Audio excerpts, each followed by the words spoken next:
The Elden Ring Convergence mod is an overhaul mod that bolsters the replayability of Elden Ring by adding a bunch of new classes through the different spells that you can cast. This mod is actually a successor to the Dark Souls 3 mod created by the same developers. It does have some similarities to the old mod, but there are some key differences. Although there are many cool classes in this mod, in this video I wish to answer the ultimate question. Can you beat the Elden Ring Convergence mod with only T-poses? We start this run by constructing our character. We have to pick the Fundamentalist class because it's the only class that starts with the T-pose skill. And we are teleported into some part of the world depending on what class we pick, because that's how Convergence mod works. For the Fundamentalist, we start at the Third Church of America, which is the place where you get the Flask of Wondrous Physique. Upon getting here, there are a few trinkets that I pick up on the ground, including an item called the Faint Rune of Order. It's important that I mention these runes because this is how you get all the spells in this mod. I go ahead and unequip all of my abilities other than the T-pose ability and the Blessing of Order ability. And I showcase the T-pose a little bit in this part too.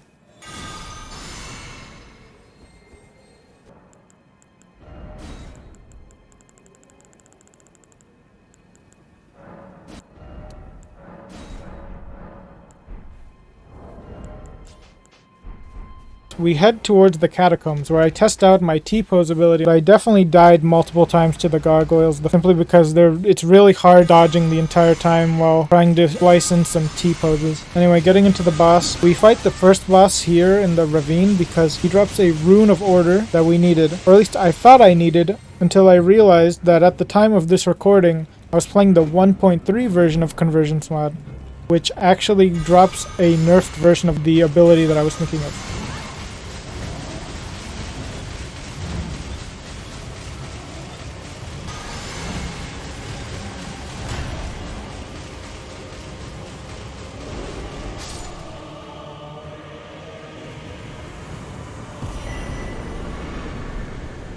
So I go to equip the Blessing of Protection only to completely unequip it and re-equip the Blessing of Grace.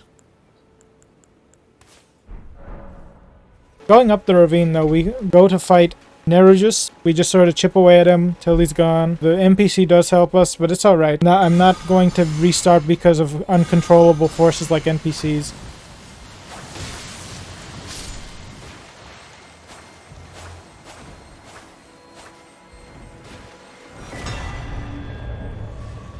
I'll then go into the Patches Cave. I kill all of the enemies because having a T-pose AoE is very great for dealing with enemies. Even though it's very slow, it does easily dispatch them when you stack up the T-pose ability, which we will see a lot in this run. And I also grab the mushrooms, that's very important. And then we get into the fight with Patches.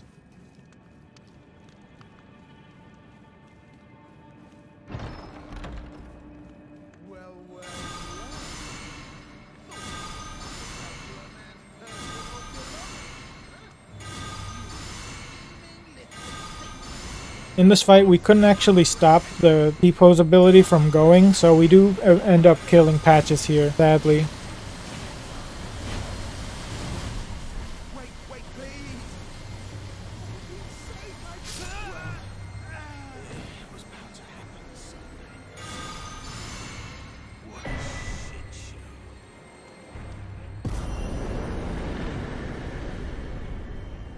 After beating Patches up, we immediately head to another important area, which is the very first mine. In this mine, of course, is the Stone Digger Troll, like usual. A lot of the bosses in this mod aren't actually changed too much. But the reason why we beat the Stone Digger Troll is because they drop an item, the Shimmering Rune of Beast. Shimmering Rune of Beast gives us this buff called Bestial Vitality, and Bestial Vitality is a healing effect that can stack with the Blessing of Grace.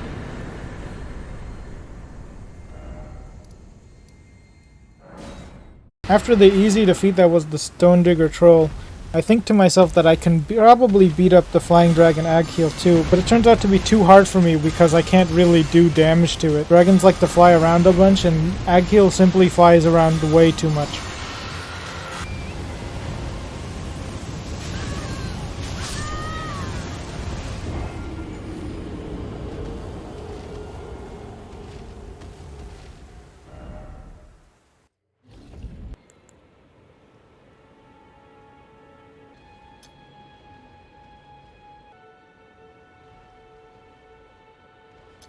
Having been destroyed by Agheel, I decide to go back to the Round Table Hold and upgrade my items.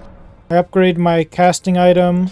I actually pop the Shimmering Rune of Beast because I kind of forgot to do that before the boss fight, and I equip the Bestial Vitality skill.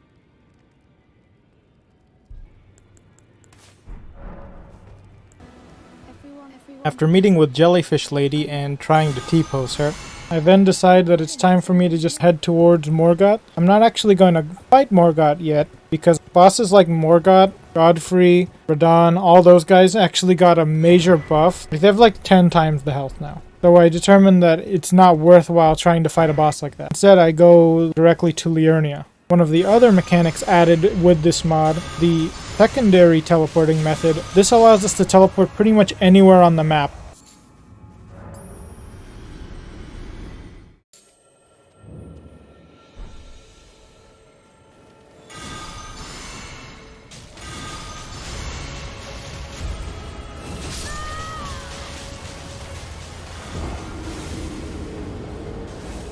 Because the teleporters let me transmit myself anywhere around the entirety of Elden Ring, I've decided that I wanted to soup up my build by a bunch by grabbing all of the casting items. At the start of every single run in Convergence mod, you actually start with a piece of paper that tells you where every single synergizing piece of equipment is with your class. And for us, we had to go towards the center of Leyendell.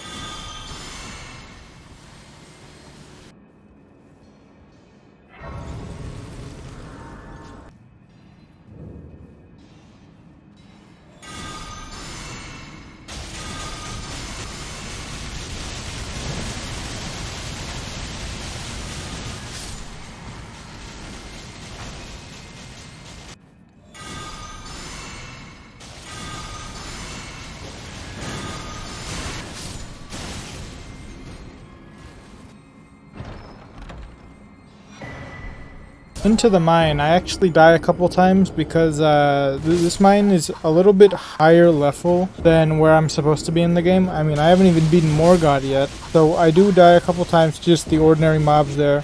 And in fact, the boss whoops me 3 times in a row because of this one same attack that he does, but we do eventually beat him.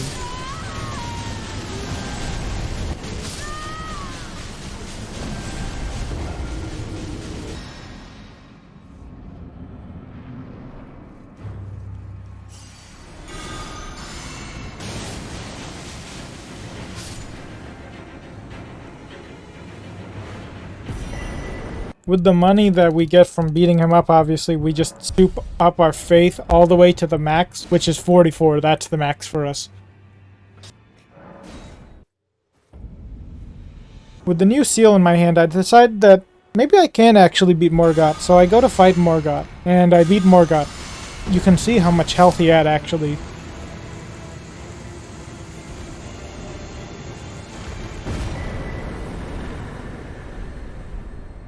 Having killed Morgott, I go on a starting area boss killing spree. So I go back and kill the flying dragon Agheel.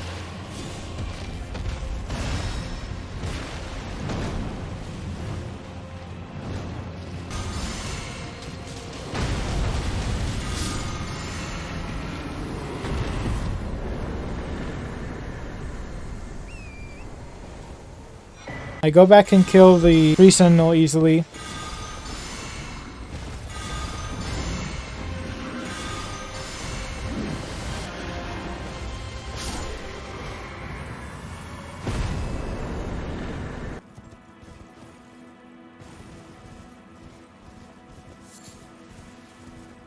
But then on the Demi-Human Chief, I lose the first time, but on the second try we beat him up.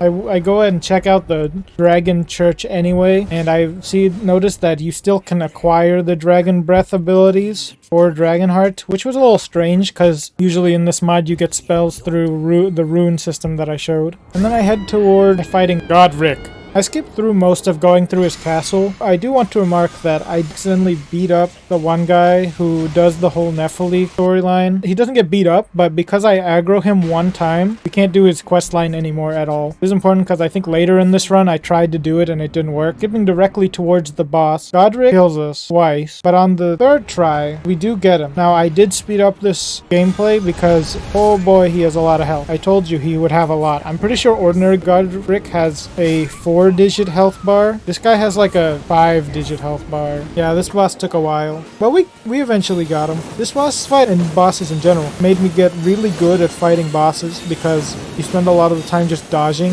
It's really good practice, honestly.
After beating Godric, I decided to go on a tangent of beating up bosses. I beat up some random bosses like the bosses in the Catacomb that has 2 bosses, like the Black Knife Assassin and the Heartless from Kingdom Hearts. He does drop something special, by the way, but we can't use it. It's just a little necromancy rune. We can't really use that because those are sorceries.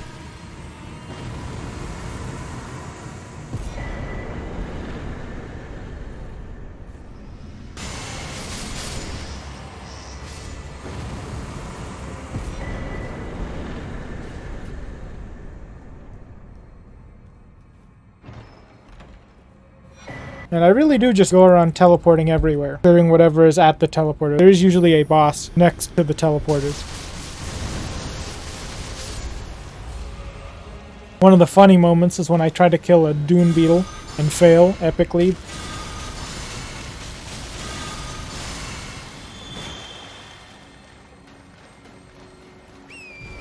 And bosses become so quick at some point in this run, and I think we've already reached that point, that I literally see a boss and then I cut frame to the boss being gone. At some point in my boss killing spree in Liurnia, I run across the Bloody Chapel where the Bleed Covenant guy is, and I try to use the Bloody Finger to no avail because obviously this is a modded client. We can't be playing online with a modded client, so I kill him.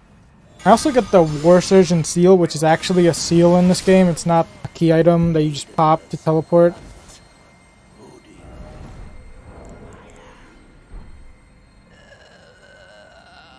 I make my way over to the College of Winterhold only to be walled off by a wheeled creature. Under ordinary circumstances, the average player could just simply backstab the wheel guy who spits fire.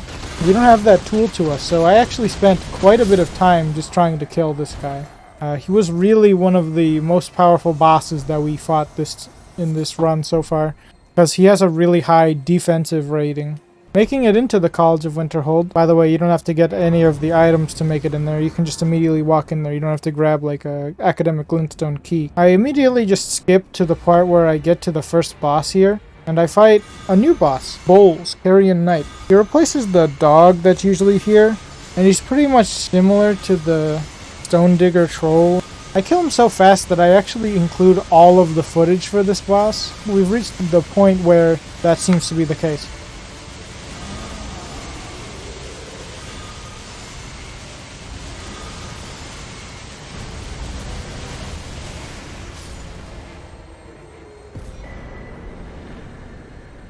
Moving on to the real boss of this area, I reach Renala and come up to a conundrum. I run into the dilemma that the students, they can't be killed and then make the bubble around Renala break, so I make a expert decision here and decide that I am allowed to punch these enemies. Now, if this invalidates the run for you, I'm sorry, but like there is just legitimately no way for me to do only 2 T-posts here. I believe I tried killing one, and then it didn't work. It didn't make the bubble shatter at all. I really thought that any kind of damage would make the little students lose their concentration, but it seems that this attack just does not do enough poise damage, so we immediately get through phase 1 of them, my first attempt, but in the second attempt I get Kamehameha out of the game. The more important thing is that I didn't get to fight the boss with pure T-pose. In my second attempt, I swamp her. I did increase the speed quite a bit because I believe she still also has a bunch of health. Not in phase 1, but phase 2 I think she has a lot more health than usual. But we eventually beat her and get her remembrance. I guess I could mention that remembrances don't actually matter in this one too much. You can actually just buy all of the items. They're not actually that interesting either, because the more interesting stuff is inside of runes that you get from beating bosses. I did forget to mention that you get these things called relic remnants, and generally there are remnants all scattered throughout the entire world. I think there was like 4 different types, 4 with one of them having 4 subtypes, and this is how you acquire all the talismans, because there's no talismans in the world.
Headed back to the round table hold to be jump scared by the edgy bone hand guy. The real jump scare though was whenever he did a simultaneous knockout with me, death blighting me. Seems that the mod added death blight to the clinging bone. Proceeding to what I wanted to do at the round table hold, I went to Fia so that I could hold her. Now this was a tactical holding. I was hoping to progress her story, because in this mod, armor actually gives you buffs, and the armor from D is very good. It's probably the mid-tier armor for holy damage. That would have been great to have, but I couldn't get it this time. I decided to think bigger and go to Dragon Barrow.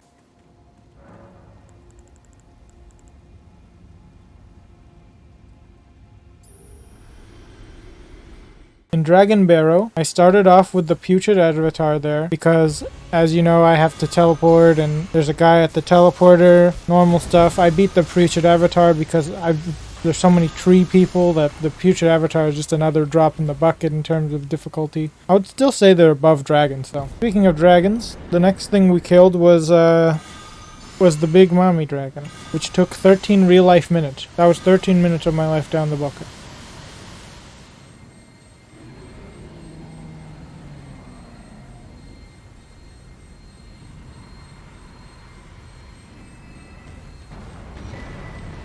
After beating the mom dragon, I of course went to the local fort to see what kind of cool items are in there. And I got this cool sword. Now, this was my first time actually getting this weapon. I was really upset that I didn't get to actually play with it, so I tested it and swung it around a bit. I didn't actually damage anything though. Continuing through Dragon Barrow, I proceeded to kill the other dragon. It did take me 1 death to do it, but on the second try, I didn't take any damage against the dragon.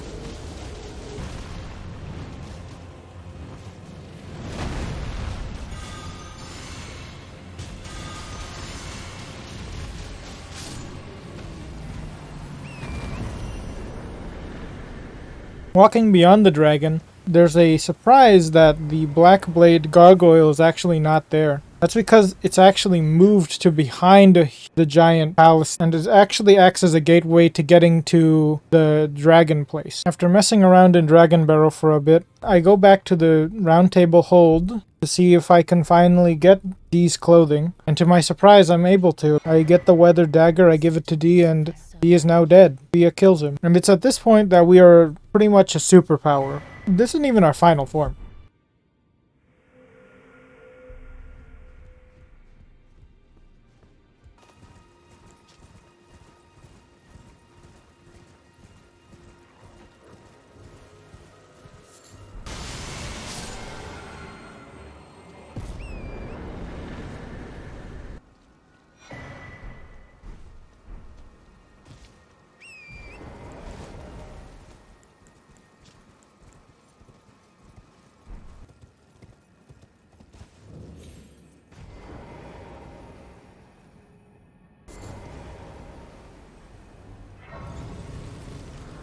I decide to go ahead and grab the Carrion Study Hall race before leaving to the north to go up the ruin-strewn precipice. The worm was there, but he's gone already. We kill him in like seconds because he takes forever to walk towards us. He just let us cook too long. That's basically what happened. And we're already in Altus Plateau.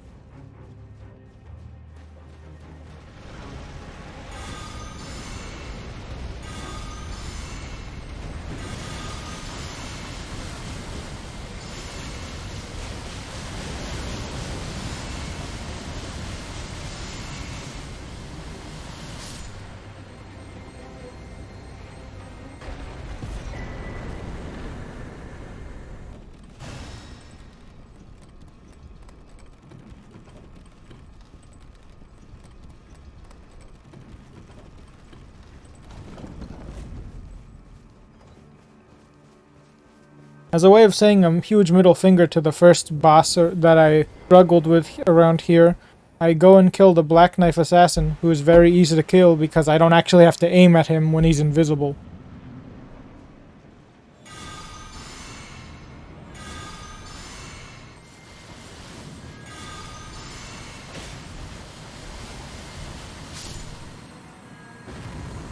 Then I try to kill Lanso and it fails miserably. He runs away like a coward as usual.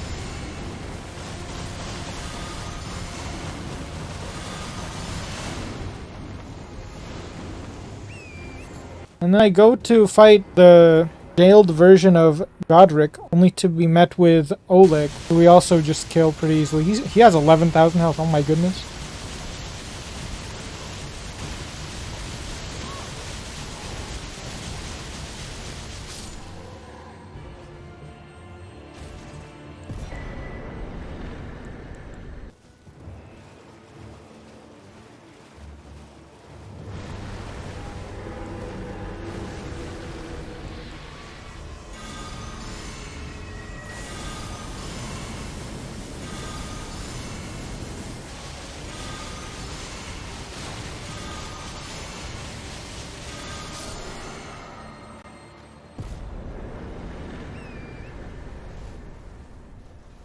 We continue to go around killing bosses, and then we enter the Wyndham Catacombs, and I die to this one annoying knight. I always die to that knight, and I decide, you know what, I've had enough.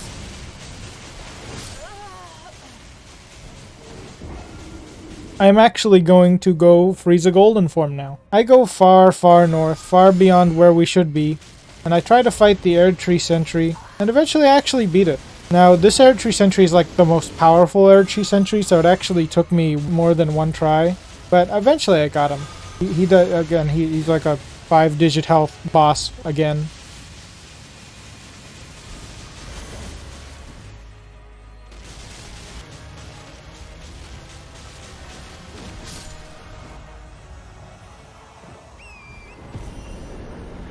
And I head to this place called the Cave of the Forlorn. Now, in ordinary Elden Ring, the Cave of the Forlorn, you get this one weapon that's kind of like the Wog weapon from Dark Souls 3 that you get from the giant skeleton boss, Wolnir. In this mod, you get both that and another powerful rune from the Misbegotten Crusader. This, just to explain, Radiant runes are kind of like the max level runes.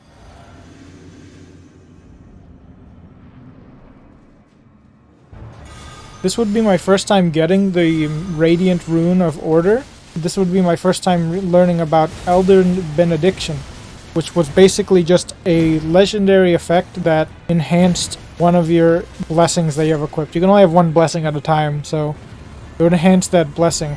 This would make us even harder to kill, because of the health regen effect from Blessing of Grace being enhanced. Having this blessing under my belt, I went to go fight the Erdtree Sentinels. I didn't know how exactly to edit this because I did fight them 1-on-1, so I decided to have both of them on the screen, and then whenever one of them died, I switched to just having the other one on the screen. So they both died by just using the T-pose attack pretty quickly too. That seems to be the moral right now. We've really gotten strong. By the way, I said earlier that that was our golden Frieza form. We actually haven't reached our final form, which is getting the T-pose armor.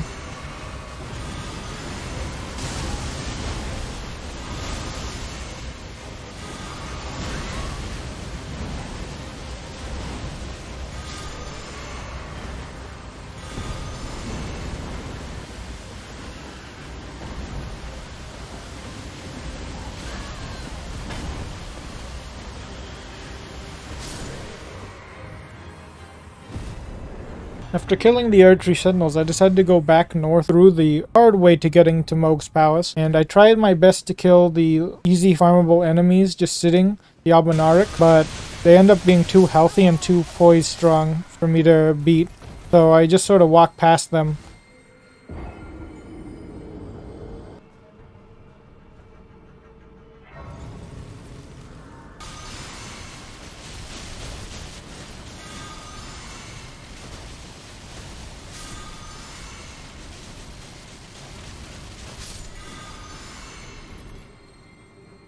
Making my way to Mohg, I almost forget to equip the anti-bleed tier to my Flask of Wondrous Physique. I go back and equip that, and then I proceed into battle.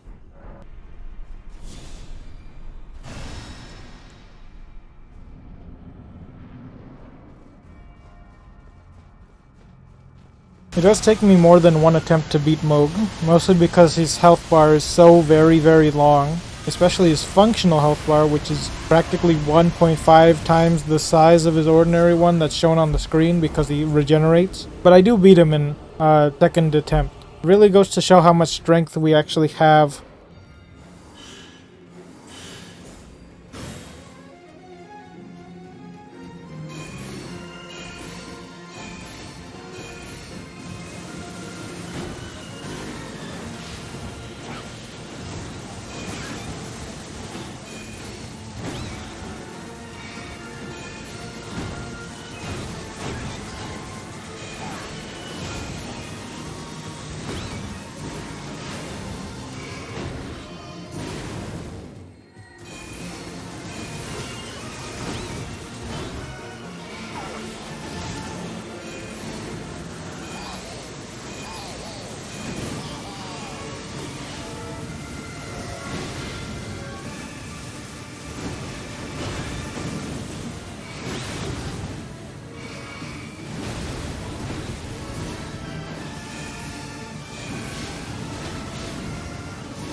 Having beaten Moog, I decided it's imperative that I keep continuing to beat all of the Remembrance bosses. So I head towards Caelid once again, defeat Radahn. I figured that the fastest way would be to go through Millicent, or where at least the church where she's at, and then go south.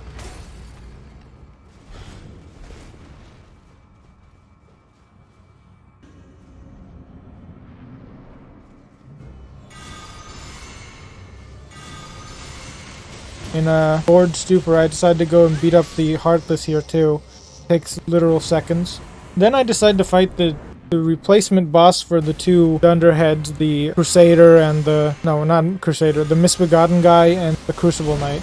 He doesn't take very long to fell either.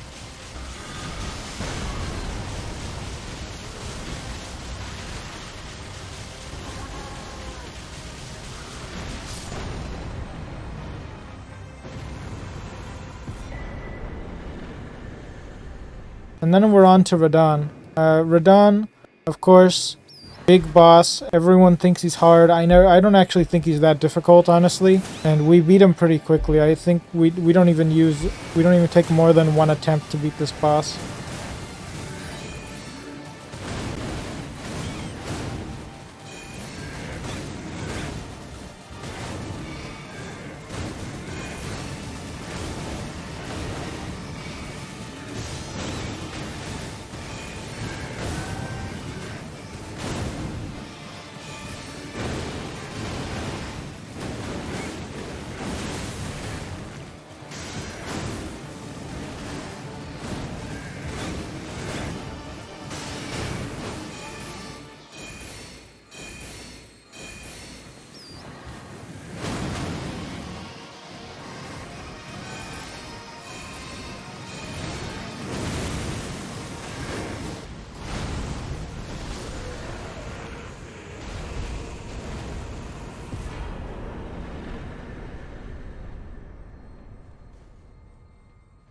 And then it's back to Leyendell with where we go. Because as I said, I want to beat up all of these Remembrance boss as fast as possible. We run into the replacement for the Reflection of Godfrey.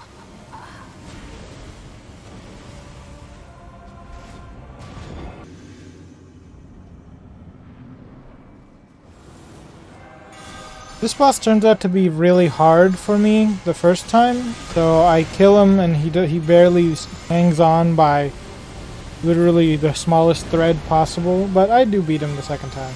No problem at all. And then try to kill his horse. Fail miserably because he's pretty much just like the test dummy from the Round Table Hold. By the way, there is a test dummy at the Round Table Hold.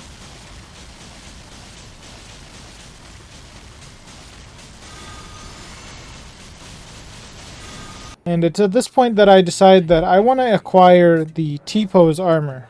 The T-Pose armor obviously being the questline armor for the Faith feature. I go through the motions of doing this questline. I did get a little confused at some points, like finding the T-Pose area. Finally, we have the true final form of our character, the Gold Mask set. This set would give us so much more attack than the D set.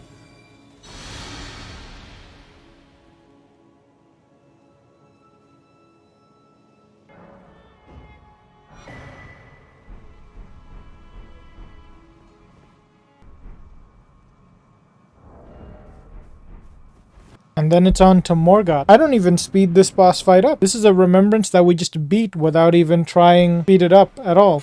It actually does only take a couple minutes to beat him. That just shows how strong we actually have become. Also, I think he's kind of susceptible to our attack.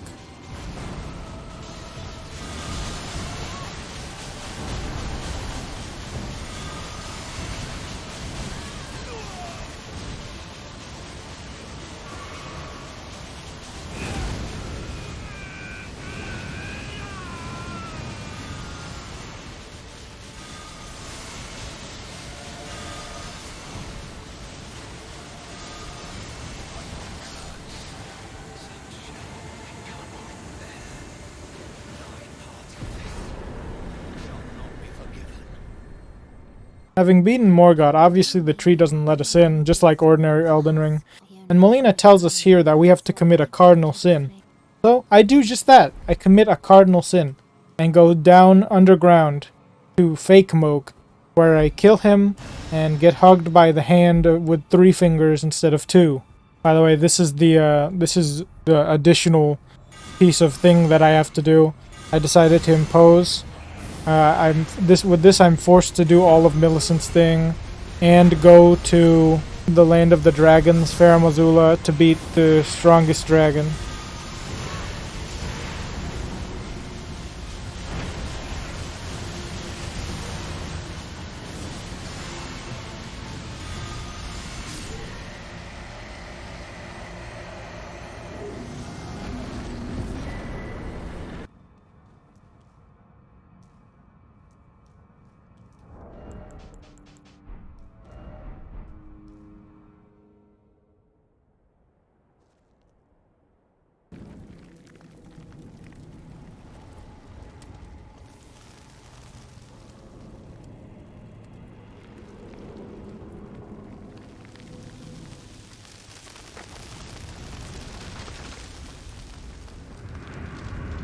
Getting back up to the surface, I decided it's high time we went even further north to a little place called the linktr.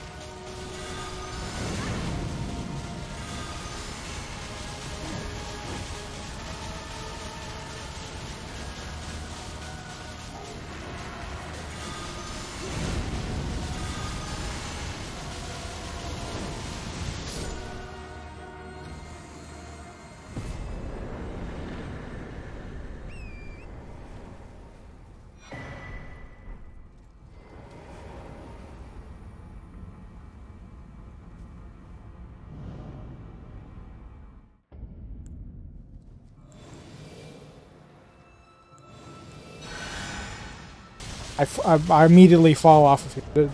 God, I hate gravity.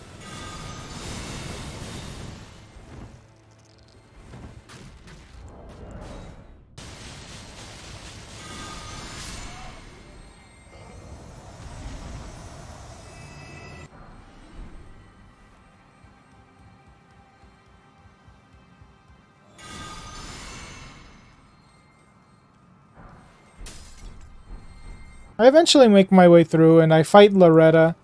She's pretty much a pushover at this point. Every single minor boss is pretty much a pushover at this point. It takes almost no effort to kill anything because we can just stand still, cast like a lot of T-poses, and then wait for our enemy to approach us. That usually gets a lot of enemies.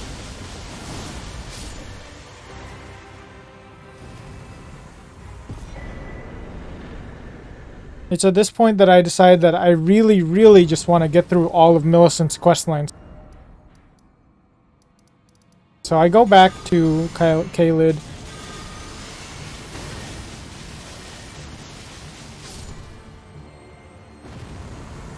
Do all of the rigmarole involved with doing her questline, like getting the needle.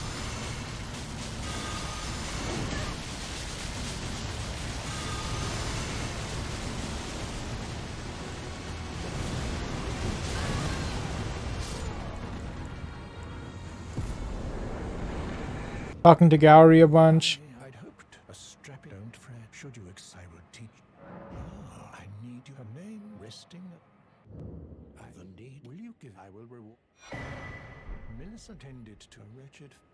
Talking to her a bunch. Well, my flesh, it is a curse. You are to quell. But my apologies. Everything, even the night. Not that I could. I'm with the needle. My destiny. It's all thanks. My name is Mill. Something. So I decided I've only perhaps. Well, I must. Going back to Altus Plateau.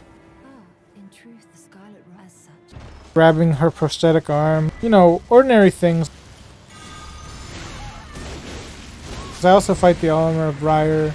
I guess it's kind of a big boss. Not really though.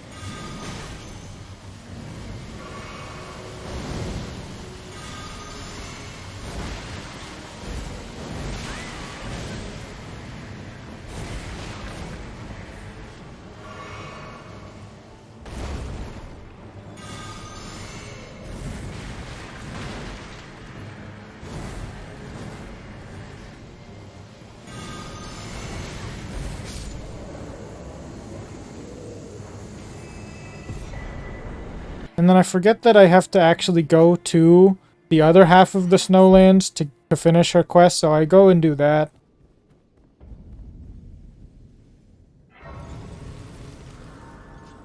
The Blackblade Kindred there does not even turn out to be that difficult, even though I suspect that he would be immune to holy damage. Or not immune, but resistant.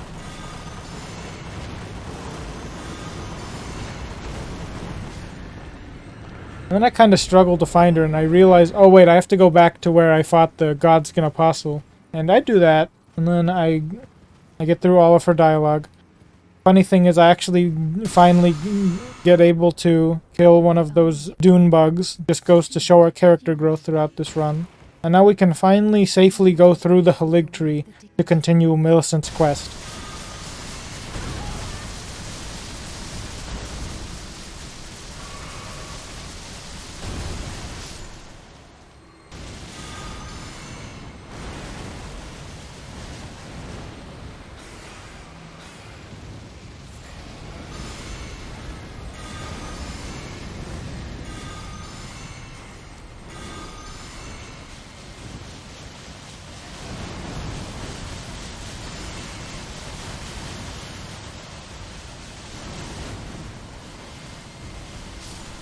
Having gone through the Halig Tree, we finally get to the pinnacle of Millicent's questline. We have to save her from all of her sisters, which is admittedly a lot easier when you have an AoE attack that kills all of them in about 5 seconds, after casting it like 10 times.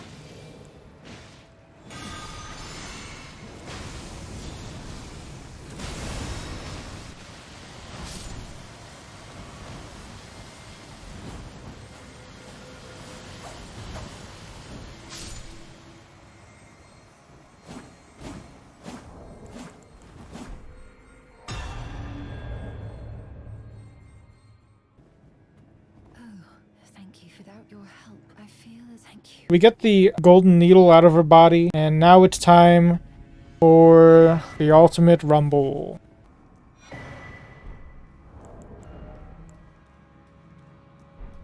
I've got to be honest, I think our build was so heavily stacked against Malenia, because I didn't die to things like Malenia's BS attacks. I didn't die to things like Malenia healing up. I died 3 times because I forgot how to dodge her giant scarlet rot rose. That's what I fell to 3 times.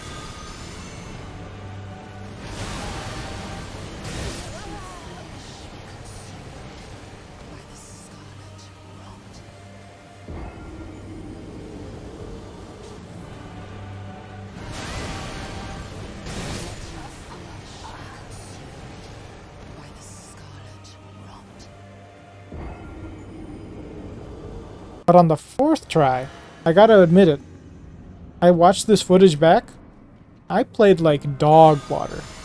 Like, I did not play well, and I still won. Looks like regen and not having to focus on attacking is a formula for beating bosses easily. This might actually be legitimately the strongest build you can do with a holy character.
my brother.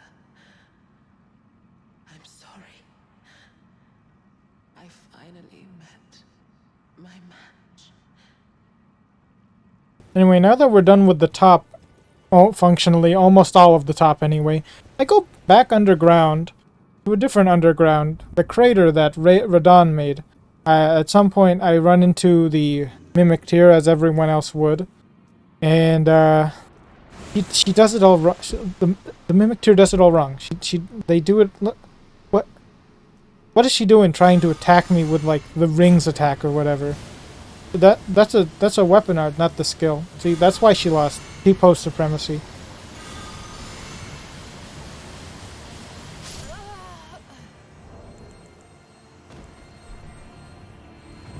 Anyway, I do all of the little lanterns in like 2 seconds because at this point I think I've memorized all of them. And we fight Xerneas. Xerneas 2, of course. This is Xerneas 2 because Xerneas 1 is a little bit weaker than this one. We kill him very, very quickly because I don't think they thought to buff him that much.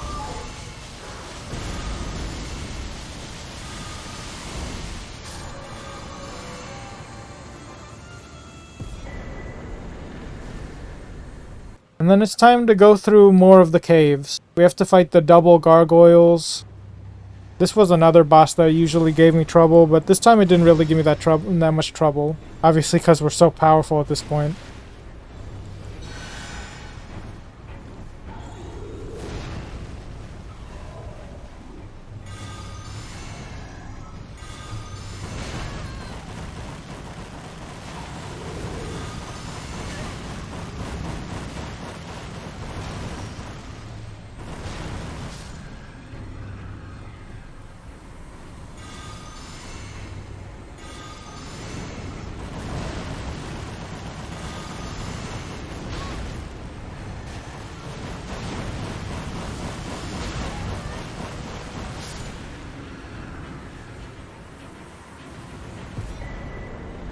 And now we reach kind of an area that has been heavily altered by this mod.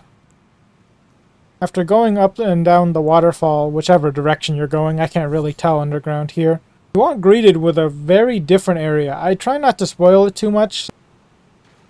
Here's just one of the bosses here. It's just the Dragonkin soldier. I think it might be the stronger one from the Lake of Rot. I do fail the first time because it jump scared me really, but I do eventually get him.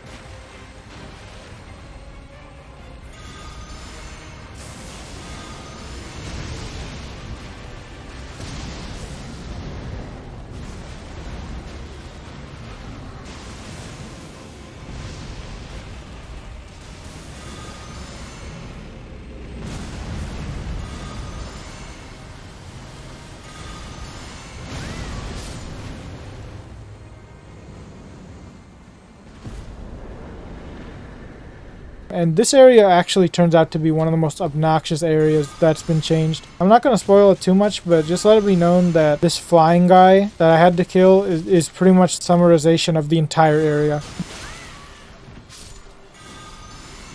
The usual boss is here, the Crucible Knight is here, we kill him.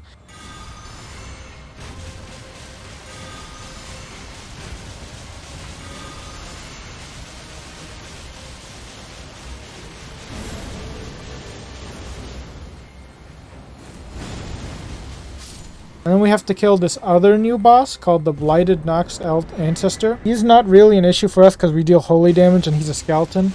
But you need to kill him actually to fight the Lich Dragon now, which is obviously another one of our goals for this run. I mean, if we beat Melania already at this point, obviously Ortizax himself is not going to be a problem. So we beat him first try in a couple of minutes. Actually, wait, no, sorry. Under a minute. We beat him in under a minute. My bad. Now, for this run, I actually intended to do the Fia ending, but I messed it up. That's a bit of spoilers, but you'll see what happens with that anyway at the end.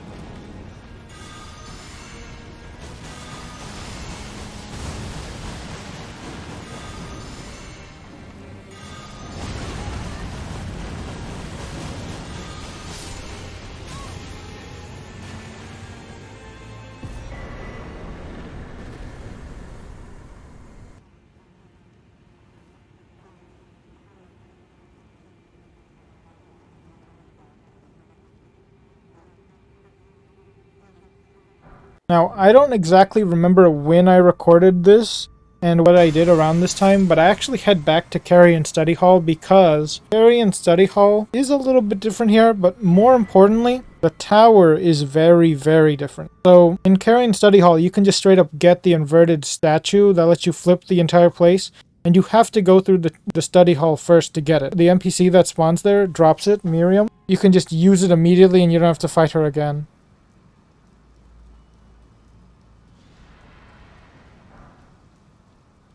As usual, we kill the Godskin Apostle that spawns on the bridge.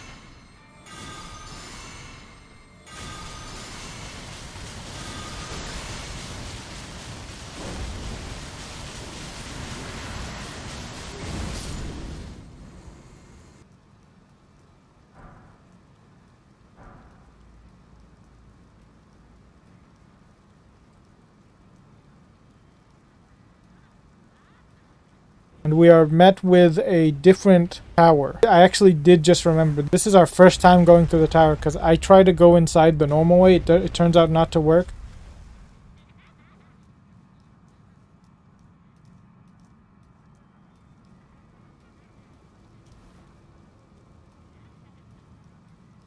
This lift here just does not function the first time. One of the great errors of playing a mod. Not everything works all the time. Things like missing platforms would actually occur not too regularly, but this would be one of the few times that it did occur regularly. I did try a couple of platforming things, parkour things to get in there. I thought maybe there's a secret way you had to go, but no, it just turned out that the platform wasn't loaded. So when I save quitted after falling off to my doom, the lift actually worked properly. And now, finally, we reached the pinnacle of the tower, the most important part of this entire run. This was my first time fighting her, the Godskin Matriarch. He was pretty much just like a Godskin Apostle. It was a Godskin boss they added in. It does DOT. He's really fast. He's kind of got some movesets that are a bit special. But I beat her.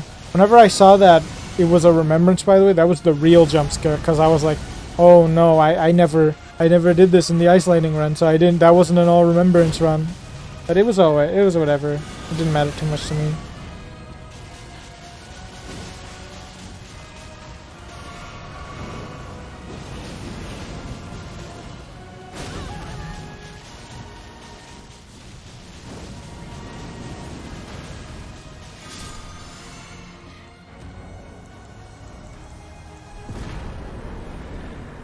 I go back to Fia and try to do her quest again and fail, because I thought, maybe I just needed to kill that one boss, but it doesn't work again.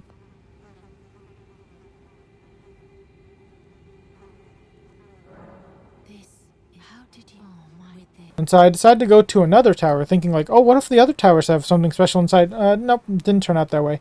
It was just a Godskin Apostle there as usual. We wallop him. I mean, we already walloped his mom, so why wouldn't we wallop him?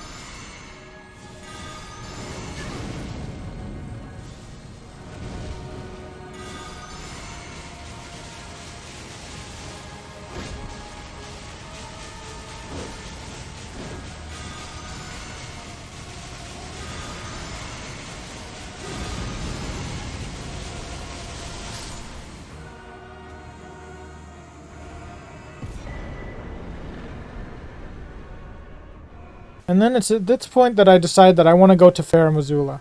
Or at least I didn't know that at this time, but this actually is a special way to go to Fair Missoula. I fail like multiple times trying to just get down before deciding, no, I'm just going to use the imbued sword key, which at the time, again, I didn't know would take me directly to the correct place in Fair Missoula.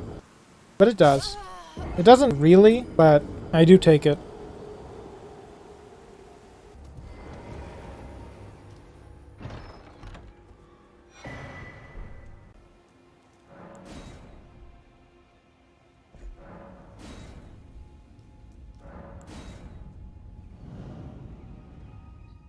Before I went to Fair Missoula, though, I did go back to the Chapel of Anticipation and beat up the grafted boss. He took a few seconds to beat.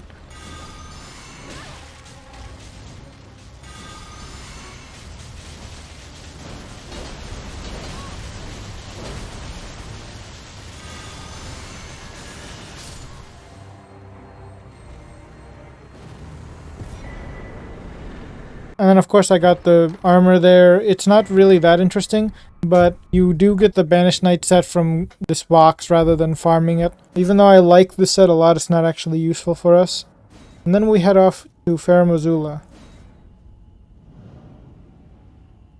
Now, the Farum teleport from the 4 Belfries is about the same as usual, except they added a couple of platforms that let you mosey your way to the ordinary area that you would go to if you had already beaten the Fire Giant. Along the way of that path, there's a kind of tangent that goes out into this fog gate.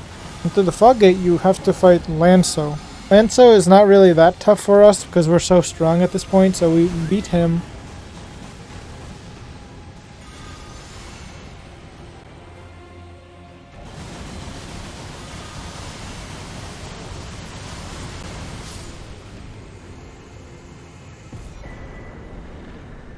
And this is where the platforms issue I talked about kicks into play. I fell off here because I thought maybe it was just a survivable fall, but it turns out that I just fall into the nothingness. And whenever I get back into the game, platforms are there once again. My character, determining that she's a bit eepy, goes ahead and lies down in the sand, only to be greeted by Placidusax. And now it is time for the pinnacle of the Millicent questline. Recall that we have to do this because I decided that we are going to go through with negating the chaos effect so we can get a different ending from the chaos fingers. In our first attempt we failed because I failed to remember how to dodge attacks like the claw attack, normal stuff like that. But in our second attempt we actually do get him. Again, I don't cut anything out of this because unlike the early Remembrance bosses, we don't actually take that much time to beat him, which is good.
Upon defeating him, we go into the T-pose of victory, and then finally do the deed of using Miquella's needle to tame the chaos frenzy.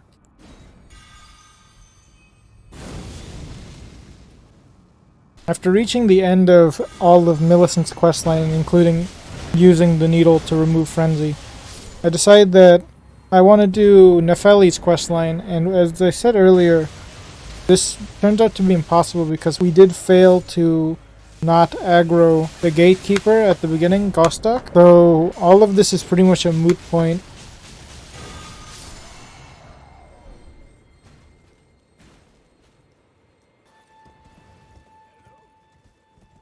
Is anybody there? Someone who might be interested in rescuing the great... Well, no. Despite it, might have... I suppose indeed it is one must be the true and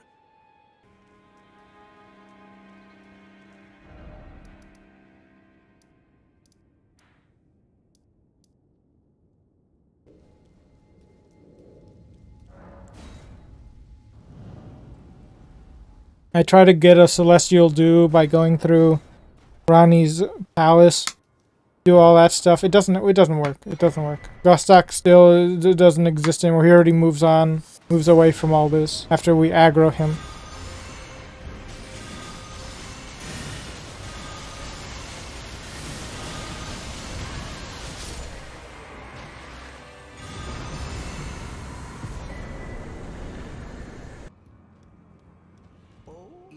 I apologize. Why not? But please, a little.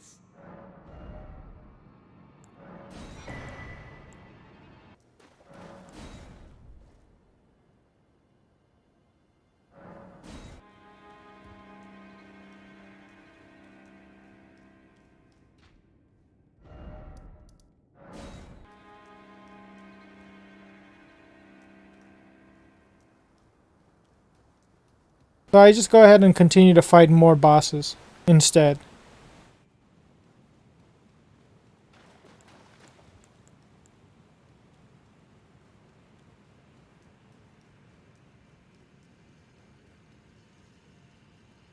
Anyway, we slay the giant bug, Astel. It takes almost no effort. Once we get close enough to them and cast enough T-poses of safety.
And in this one, you actually don't need to get the ring to go into the top part of Liurnia. The cutoff becomes where the cave where you enter to see Rani instead. So we killed the dragon there too for fun.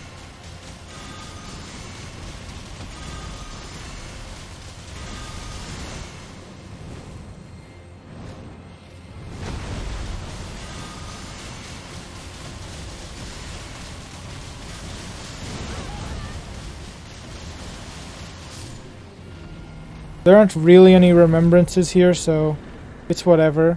And then I decided that I'm just sick and tired of playing this run.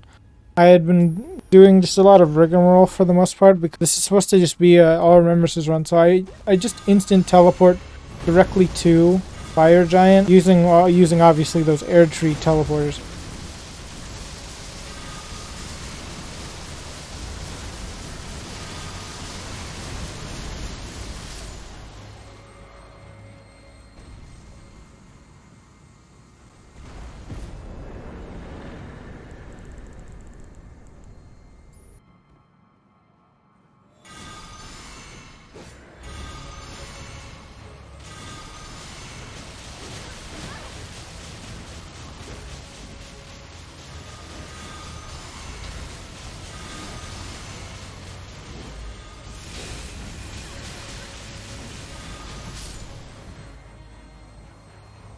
And we go to fight the fire giant.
We beat him the first try, and we get a cool sword for doing this. It's kind of like the Serpent Slayer weapon.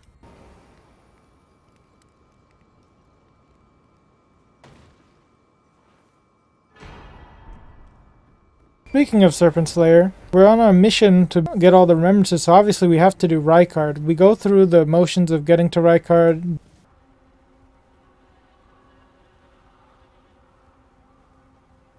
Beating up the Fallen Star Beast.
Beating up the worm.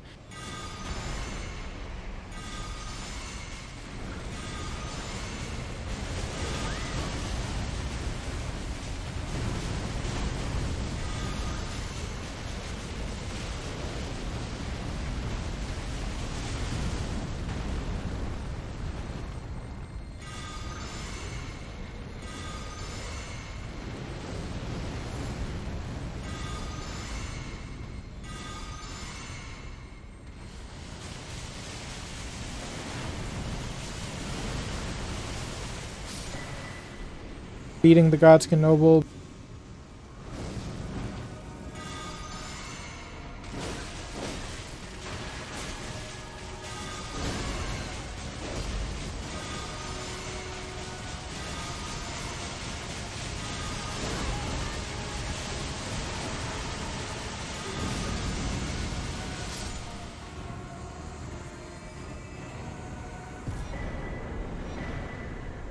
Things like that.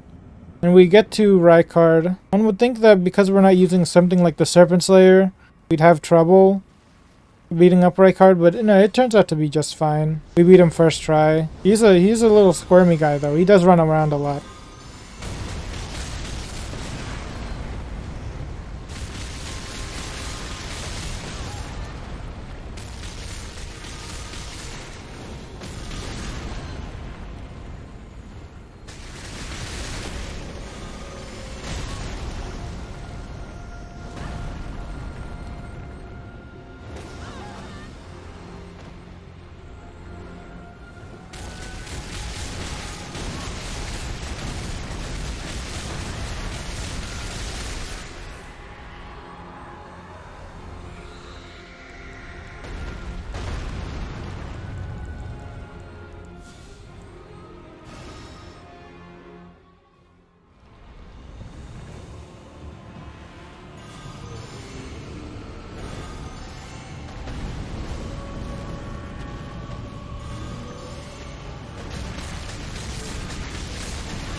Now here, I think I didn't actually know what was behind the beast guy's house, so I go ahead and try to do it again. I tried to fall down where the boss is down here.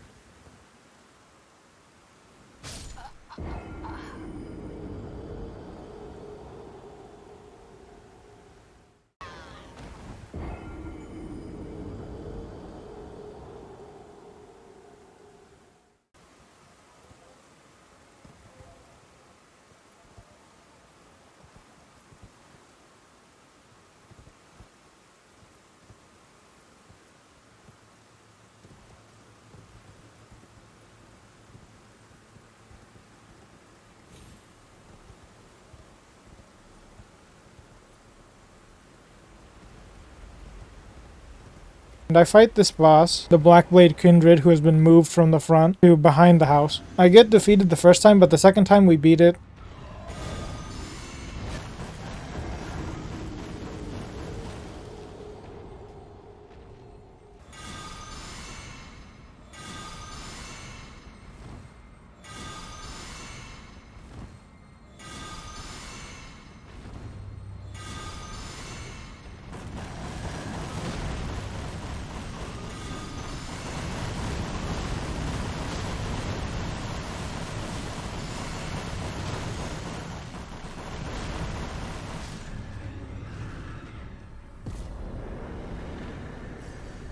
This is where I learn for the first time actually that this takes you directly to where Farum Azula would be, like as if you had killed Fire Giant.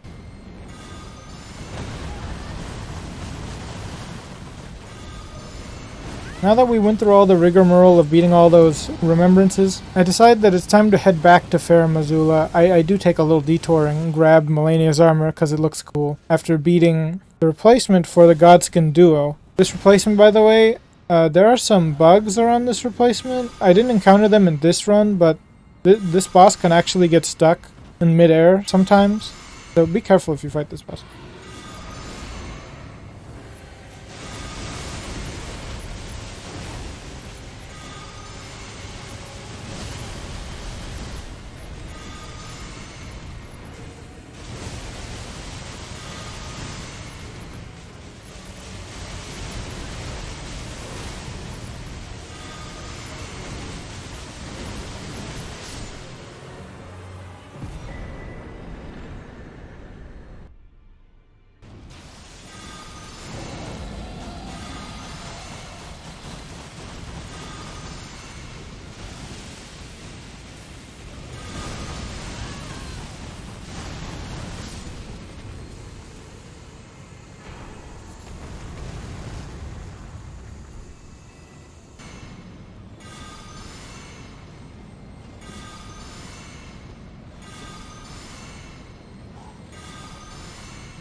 Other than that, it's time to fight Malekith.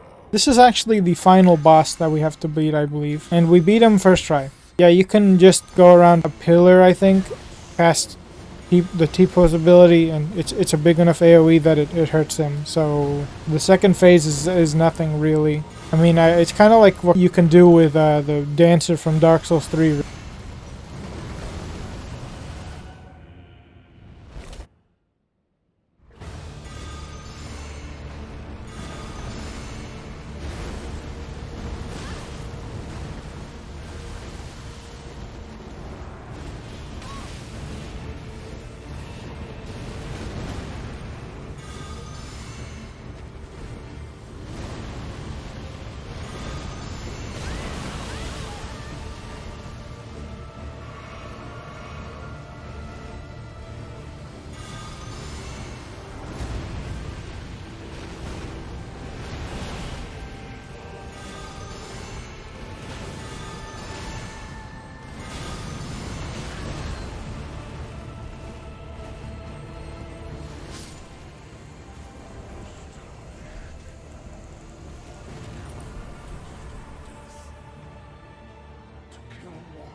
And now it is time to commit the second cardinal sin.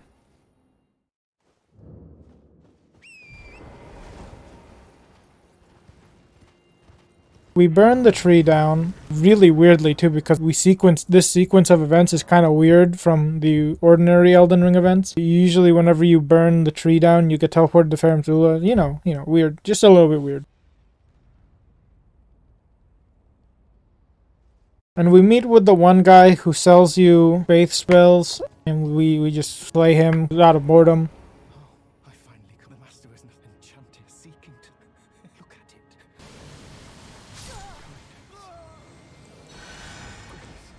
Why? Can't. And then we reach Gideon Ofnir.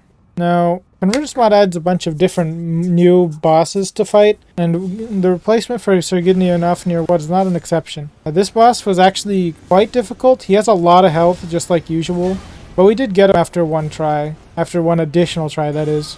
He also has a remembrance attached to him, so we had to beat him. Obviously, you have to beat him in general to beat the actual game.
And then we're on to Horalu / Godfrey. With the amount of times that I've fought Godfrey / Horalu, it's not that much of a difficult fight for me, so I beat him first try. When you get to focus on mostly just dodging, this fight becomes even easier, because you can roll through many of the big, huge attacks, which is nice.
And then it's time for us to fight the real final boss, Radagon, and his Elden Beast.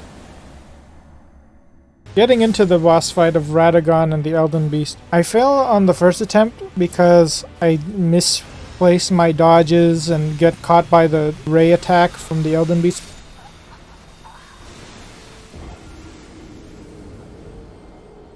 But on the second attempt, it really showcases here that the T-pose ability is not very effective against the Elden Beast because he runs away a lot. It's the same kind of issue that we had with something like the first dragon that you fight, but it still was way too effective at defeating this boss. If I got enough T-poses off right next to him, or right in front of him, or right around him, behind him, it was way more than sufficient to defeat the Elden Beast, and we beat him for a second try.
And with that, we beat the game Elden Ring without doing anything but T-posing.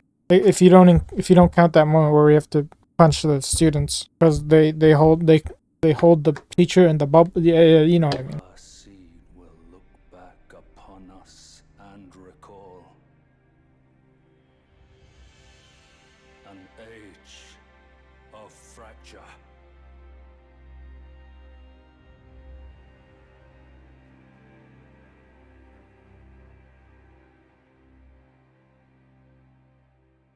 And that is it for the Elden Ring T-Pose challenge.